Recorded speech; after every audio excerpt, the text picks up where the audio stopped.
नमस्कार, स्वागत है आपका। आपके साथ मैं दीपेश बरगल। देश का नंबर 1 चैनल रिपब्लिक भारत देख रहे हैं आप, जहां दिन भर तमाम बड़ी खबरों से आपको रूबरू करवाएंगे। लेकिन नमस्ते भारत में इस वक्त सबसे पहले सबसे बड़ी खबर बता देते हैं, बिहार का जिक्र कर रहे हैं, जहां नीतीश कुमार एक बार फिर मुख्यमंत्री पद की शपथ ले चुके हैं और 9वीं बार नीतीश कुमार मुख्यमंत्री बने हैं। उनके साथ 2 डिप्टी सीएम ने भी शपथ ली। क्या आपको बता दें कि मुख्यमंत्री पद की नीतीश कुमार ने शपथ ली और इसके साथ 2 डिप्टी सीएम और 8 मंत्रियों ने भी शपथ ली है। जानकारी जो है वो बताई जा रही है कि अब इसके बाद मंत्रिमंडल का विस्तार जो है वो जल्द किया जा सकता है। तो बिहार में एक बार फिर नीतीश कुमार भारतीय जनता पार्टी के साथ एनडीए के साथ मिलकर मुख्यमंत्री पद की शपथ ले चुके हैं और 2 डिप्टी सीएम बिहार में बनाए गए हैं। साथ ही 8 मंत्रियों ने भी शपथ ली है। अब मंत्रिमंडल विस्तार को लेकर जो चर्चा है वो भी तेज नजर आ रही है। इसी बीच एक और बड़ी खबर आपको बता रखे हैं, आज मंत्रिमंडल की पहली बैठक हो सकती है। तो बिहार में नई सरकार के गठन के बाद आज मंत्रिमंडल का जो गठन होने के बाद पहली बैठक जो है वो हो सकती है। नई सरकार की पहली बैठक संभव मानी जा रही है। कई अहम मुद्दों को लेकर इस बैठक में चर्चा होगी। तो जो जानकारी है वो बताई जा रही है कि 9वीं बार बिहार का मुख्यमंत्री बनने के बाद नीतीश कुमार आज पहली कैबिनेट की बैठक ले सकते हैं और इस कैबिनेट में 8 मंत्री हैं, 2 डिप्टी सीएम हैं, मुख्यमंत्री नीतीश कुमार हैं और ये आज पहली बैठक हो सकती है।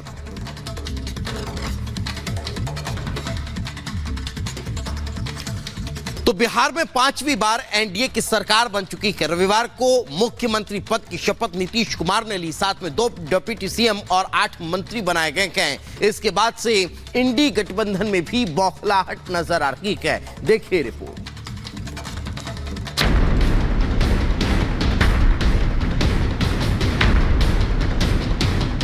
अब ये डबल इंजन की सरकार में उन्होंने जो निश्चय लिया है उसके बहुत ही अच्छे प्रमाण और अच्छे प्रभाव बिहार के दृष्टि से होगा, ऐसा हमारा विश्वास है। ऐतिहासिक विजय होगी लोकसभा में और बिहार में 40 की 40 छुट्टी मिल गई। यहाँ थे वही फिर आ गए। बिहार में 5वीं बार एनडीए सरकार।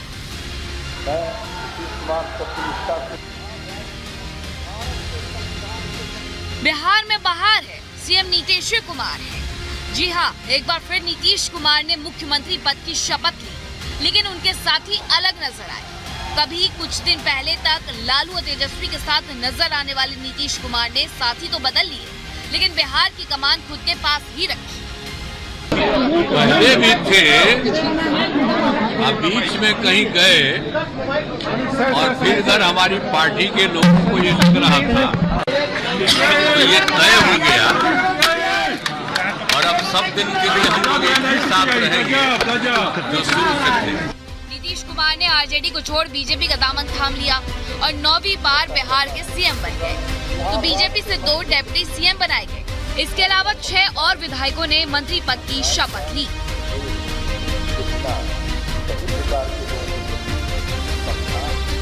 नई सरकार के बनने पर पीएम मोदी और बीजेपी अध्यक्ष जेपी नड्डा ने बधाई दी। पीएम मोदी ने पोस्ट कर लिखा, बिहार में बनी एनडीए सरकार राज्य के विकास और यहाँ के लोगों की आकांक्षाओं को पूरा करने के लिए कोई कसर नहीं छोड़ेगी।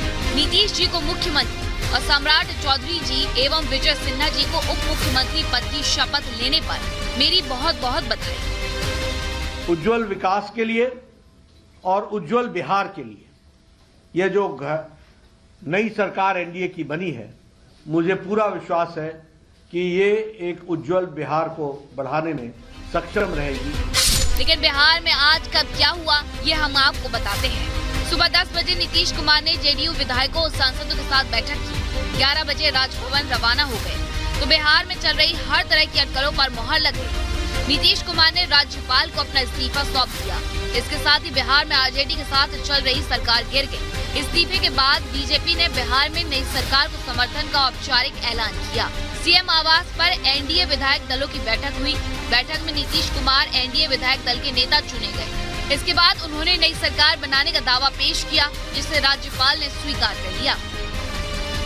नई सरकार को समर्थन देने खुद बीजेपी अध्यक्ष जेपी नड्डा पटना पहुंच गए और शाम 5 बजे नीतीश कुमार समेत 9 मंत्रियों ने राजभवन में शपथ ली, जिसमें से बीजेपी के 2 विधायक डिप्टी सीएम बनाए गए हैं। एकदम 40 की 40 जीतेंगे, कंफर्म रहिए। पिछले बार एक छूट गया था, वो भी नहीं छोड़ेंगे। 2020 में हम चुनाव जीत कर आए थे और लालू प्रसाद जी के पूरे परिवार को हरा के आए थे। आगे भी हराएंगे, चिंता मत कीजिए। राम राज की ओर हम लोगों को आगे बढ़ना है और बिहार के अंदर जो माहौल बना था उस माहौल को परिवर्तित कर करके सुशासन का एक फिर से बेहतर माहौल हम लोग सामूहिक रूप से मिलकर के खड़ा करना। महज 6 घंटे के भीतर नीतीश कुमार सीएम से केयरटेकर सीएम और फिर सीएम पद पर विराजमान हो गए और बोले अब इधर उधर जाने का सवाल नहीं है। वहीं जेपी नड्डा ने नीतीश के साथ आने के बाद इंडी पर जमकर हमला बोला। के विकास के लिए हम काम करते हैं, इसी काम को आगे बढ़ाएंगे, तो इसी में हम लगे रहे तो मुक्ति मिल गई। यहाँ थे वही फिर आ गए और अब इधर उधर जाने का सवाल नहीं। ये इंडिया अलायंस कोई और अलायंस नहीं था, ये अलायंस परिवार बचाओ अलायंस था। ये अलायंस प्रॉपर्टी बचाओ अलायंस है। ये अलायंस जिन लोगों ने भ्रष्टाचार किया है उनका जमावड़ा है और ये अलायंस तुष्टीकरण को बढ़ावा देने वाला अलायंस है। बिहार के जरिए बीजेपी ने न सिर्फ इंडी का सफाया कर दिया बल्कि ऐसा गुड़ा गणित बिछाया कि लोकसभा चुनाव के लिए पक्की बिसात बिछा दी है। बीजेपी ने अपने घटक दलों को आज ही मंत्री पद की शपथ दिलाई। शपथ लेने वाले 8 मंत्रियों में से जेडीयू और बीजेपी के 3 मंत्री, जबकि एचएएम से एक संतोष सुमन, एक निर्दलीय विधायक सुमित सिंह शामिल है। अगर जाति के हिसाब से देखें तो मुख्यमंत्री समेत 2 कुर्मी, 2 भूमिहार, एक राजपूत, दलित, कहार, कोरी और यादव हैं। बीजेपी के इस फैसले से एनडीए पार्टनर भी पूरी तरह संतुष्ट है और कह रहे हैं अब बिहार में सिर्फ विकास की बयार बहेगी। अब तेजस्वी जी अपनी चिंता करें, खेला क्या बाकी है। आज उनके घर में चूल्हा नहीं जला होगा, यही खेला बाकी है, बाकी बिहार के लिए बहुत अच्छा है। मैं मानता हूँ कि बिहार सिर्फ खेला में ही ना उलझा रहे, कार्य भी अब करे, कार्य करने का भी समय है। मौजूदा अगर आप समीकरणों की बात करें तो उस हिसाब से तो मैं मानता हूँ कि 40 की 40 सीटें मौजूदा जो परिस्थिति बन गई है एनडीए की, शंका हम लोग को पहले भी कभी नहीं थी, बट अब ये है कि अब जीत के मार्जिन हर सांसद के काफी ज्यादा होंगे। नीतीश कुमार ने एनडीए के साथ आने से जेडीयू और बीजेपी नेता खुश हैं और जमकर जश्न मना रहे हैं, आतिशबाजी कर रहे हैं। पटना जेडीयू दफ्तर में तो पीएम मोदी के साथ नीतीश की तस्वीर वाले पोस्टर लगा दिए गए हैं। अब देखना यह है कि बुरी तरह चोट खाए इंडी गठबंधन अपनी सियासी जमीन बचाने के लिए क्या जुगत लगाती है। Bureau report, Republic Bharat.